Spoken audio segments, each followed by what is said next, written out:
In 1918, an invisible enemy swept across the globe, claiming the lives of over 50 million people.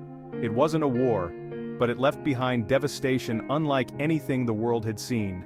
This was the Spanish flu, a pandemic that struck with such ferocity that it made even modern pandemics like COVID-19 pale in comparison. What was the Spanish flu? Where did it come from? And why did it turn the world upside down?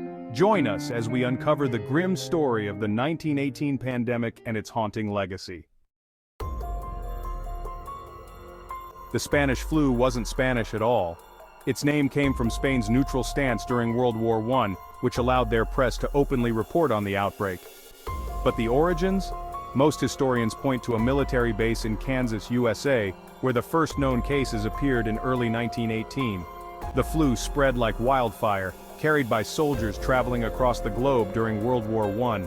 Packed trenches, crowded ships, and unhygienic conditions turned the war into the perfect incubator. Within months, it was everywhere, from the United States to Europe, Asia, and even remote Pacific islands.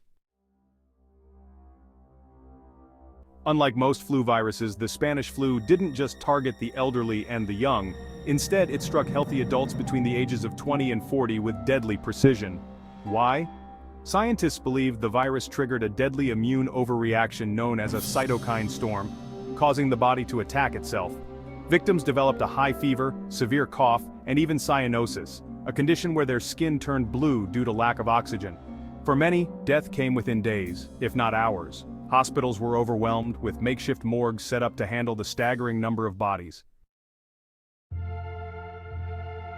In just 2 years, the Spanish flu infected an estimated 500 million people, nearly a third of the world's population at the time. Cities imposed lockdowns, schools and businesses were shuttered, and mask wearing became mandatory.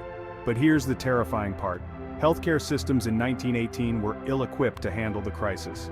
There were no vaccines, no antiviral medications, and no modern ICU equipment. The only defense was isolation and basic hygiene, methods eerily familiar to us today. As the pandemic finally waned in 1920, the world was eager to forget. With World War I fresh in everyone's minds, the Spanish flu became a shadow in history, often overlooked despite its catastrophic toll. But its legacy lingers. The pandemic revolutionized public health, leading to the creation of organizations like the World Health Organization. It also provided early lessons for handling pandemics, a blueprint that modern societies would revisit during COVID-19. The Spanish flu taught humanity that even the smallest organisms can bring the world to its knees. A century later, COVID-19 reminded us of the same. Yet, with advances in medicine and technology, our ability to fight back has grown. Still, the question remains, are we truly prepared for the next global pandemic, or will history repeat itself once again? Pause, fade out music. If you enjoyed this deep dive into history, don't forget to like, subscribe, and hit the bell icon. Let us know in the comments what other hidden stories you'd like us to uncover. Until next time, stay curious.